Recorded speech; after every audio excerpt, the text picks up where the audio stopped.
De la nuée lumineuse, la voix du Père a retenti. Celui-ci est mon Fils bien-aimé, écoutez-le. Gloire au Fils, parole éternelle du Dieu vivant. Gloire à toi, Seigneur. Le Seigneur soit avec vous.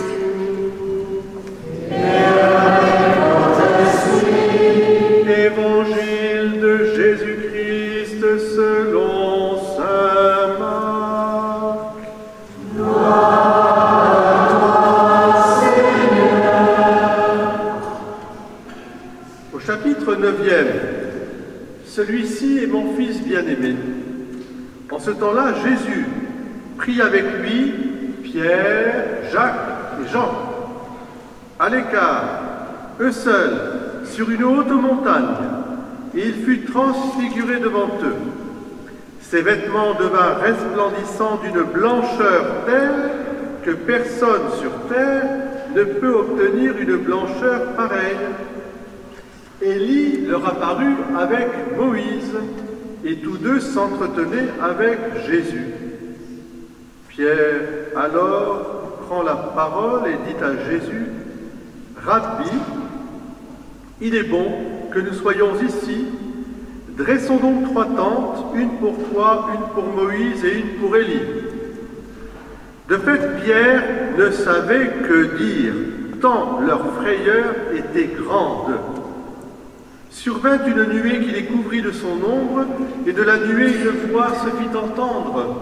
« Celui-ci est mon Fils bien-aimé, écoutez-le. » Soudain, regardant tout autour, ils ne virent plus que Jésus seul avec eux. Ils descendirent de la montagne, et Jésus leur ordonna de ne raconter à personne ce qu'ils avaient vu avant que le Fils de l'homme soit ressuscité d'entre les morts. Et ils restèrent fermement attachés à cette parole, tout en se demandant entre eux ce que voulait dire « ressuscité d'entre les morts ». Acclamons la parole de Dieu. Gloire, Seigneur Jésus.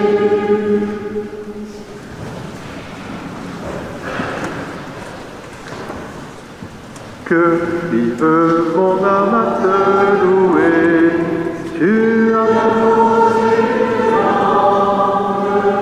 une lumière sur ma route, ta parole Seigneur, ta parole Seigneur. Celui-ci est mon Fils bien-aimé, écoutez-le. La formule latine antique, pour nous préparer à Pâques, c'est de dire ad lucem per crucem, c'est-à-dire à la lumière de Pâques par la croix du Christ. Et ce dimanche, j'ai inversé volontairement cette maxime parce que nous fêtons le mystère de la transfiguration qui anticipe le mystère de Pâques. Et j'ai dit que pour aller vers la croix du Christ, il fallait passer par la transfiguration, donc ad crucem per lucem. Pour bien comprendre, évidemment, cet évangile que nous venons d'entendre, il faut déjà nous ramener vers la première lecture. La première lecture est tirée du livre de la Genèse. Et je vous rappelle que le livre de la Genèse, comme son nom l'indique, c'est le premier des livres de la Bible. La Bible juive a le Pentateuque, et puis nous, on va aller de la Genèse jusqu'à l'Apocalypse avec les autres livres. C'est le premier livre, et donc il est originel, il est source. Et dans ce premier livre, après l'histoire de la création, après l'histoire du déluge avec Noé, nous écoutons l'histoire d'Abraham. Abraham crut, et c'est parce qu'il a cru en cette descendance d'où naîtrait le Sauveur que Abraham s'est réjoui du jour du Messie qui allait venir. Nous avons la preuve de cette vision qu'Abraham a vue du plan du salut de Dieu, puisque Jésus lui-même dira aux représentants de la religion: Abraham a vu mon jour et il s'est réjoui. On lui rétorquera qu'il n'a même pas 50 ans et il dira à ce moment-là: avant qu'Abraham fût, je suis. Évidemment, une affirmation décisive de sa nature divine. Ce mystère avec Abraham, Isaac, va se réfléchir sur la transfiguration, parce que la promesse d'Abraham va être confiée au peuple hébreu et qui est caractérisée par les deux personnages qui sont sur la montagne. Alors quels sont les deux personnages qui sont sur la montagne avec Jésus? Moïse et Élie. Moïse symbolise l'ami de Dieu, l'amitié avec Dieu, la montagne sainte où il reçoit la loi qui constitue le peuple élu. Et nous sommes héritiers de ce peuple élu parce que nous sommes aussi porteurs de cette loi, les 10 commandements. Et puis Élie, prophète, l'ami de Dieu aussi, qui est monté sur la montagne sainte et qui a vu Dieu de dos, comme Moïse d'ailleurs. Élie, c'est l'annonce du Messie, la garde de ce Dieu unique qui enverra son Fils pour nous sauver.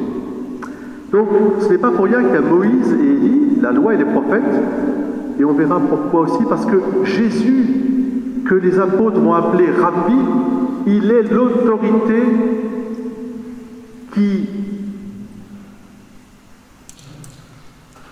au fond, résout, qui est dans sa personne et résolu ce mystère de l'alliance de Dieu avec les hommes dans le Christ Jésus. Il est à la fois la loi nouvelle, il est à la fois aussi, je dirais, la présence de Dieu parmi nous. Il est aussi le Sauveur. Alors, une question aussi, sur quelle montagne Jésus est allé pour la transfiguration? Alors, il y a deux possibilités. Je vous donne deux possibilités. Alors, la montagne sur laquelle on va, il y a une église aussi, on l'appelle de la transfiguration, on l'appelle le mont Tabor. Un mot magnifique, le mot Tabor, j'aime beaucoup ce mot. Tabor, ça évoque des mystères, le mont Tabor. Et puis, au Liban, il y a la montagne de l'Hermon, à 2000 mètres, où on dit que c'est là que Jésus aurait été. Laissons ça pour l'éternité, on aura plein de découvertes à faire, mais en tout cas, ce qui est certain, c'est que cette montagne, elle est le lieu par excellence où Dieu se laisse voir.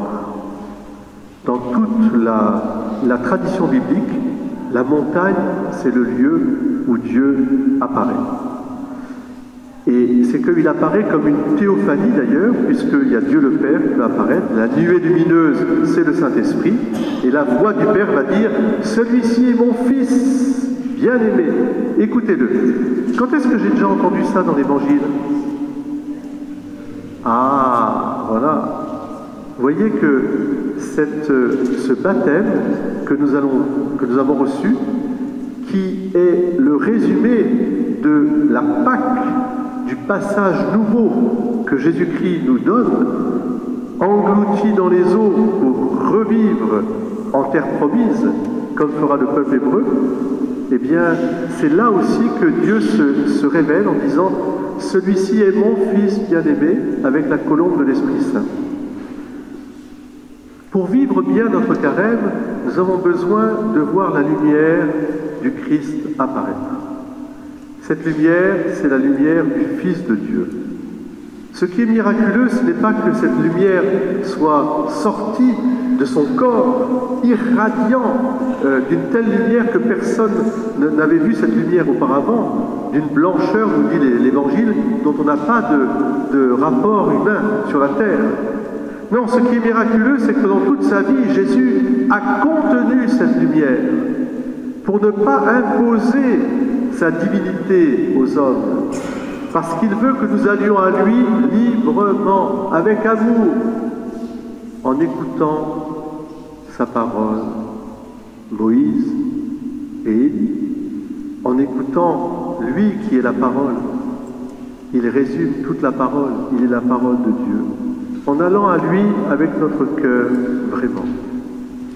C'est dans ce sens-là que nous pouvons aller marcher avec Jésus vers la croix, qui est une croix glorieuse, et qui sera une croix lumineuse, si nous passons par le mystère de la transfiguration, parce que ce mystère de la transfiguration, il est déjà en nous. Alors, est-ce que vous avez des visages déjà de transfigurés? Un dimanche, ce dimanche de février, le dernier dimanche de février, je vous regarde, avez-vous des visages transfigurés? J'espère. Il y a parmi vous ceux qui vont se préparer au mariage, ils sont déjà dans la joie de leur préparation au mariage. Ça aussi, c'est la transfiguration. Il y en a parmi vous qui se préparent à leur baptême pour Pâques. Ils sont là aussi. Hein, Lola, je te remercie d'être là aussi pour nous rappeler que bientôt il y aura ce mystère de ton baptême. Et puis à nous qui allons communier, et parmi nous, il y en a certains qui vont faire leur première communion bientôt. N'est-ce pas, Sylvie? Vous ferez votre communion en anticipation déjà le 17 mars pour être avec votre marraine. Hein, Corinne? On sera tellement content de vous associer. Et puis après, bien sûr, vous ferez votre communion la nuit de Pâques avec les baptisés. Voilà, tout ça, c'est pour nous redire notre baptême. Nous sommes des transfigurés. Et alors, notre mission ici-bas, c'est de pouvoir conduire nous, mais conduire aussi ceux que nous approchons vers la lumière de la vie éternelle, de la résurrection, le Christ Jésus.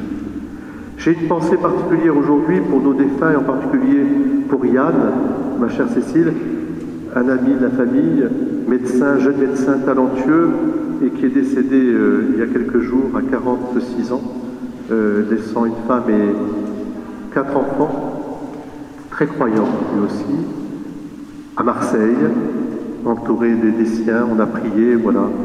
Mais lui-même, avec la photo que j'ai vue de lui dans son lit d'hôpital, face à cette terrible maladie de cancer, irradié.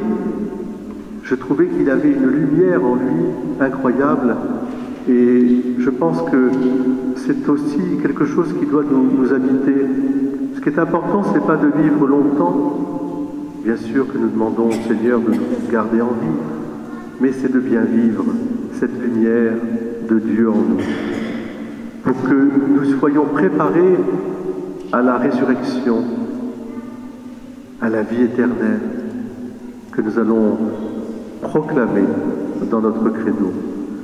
Ad lucem percrucem, ça c'était pour Yann, mais je suis sûr que pour Yann, c'était aussi per lucem, cette foi qu'il avait de son baptême, ad crucem, alors l'arbre de vie qui ouvre sur la résurrection. Voilà, que nous puissions partir aussi avec cette lumière profonde, au fond de notre cœur. Que vive mon âme te louer.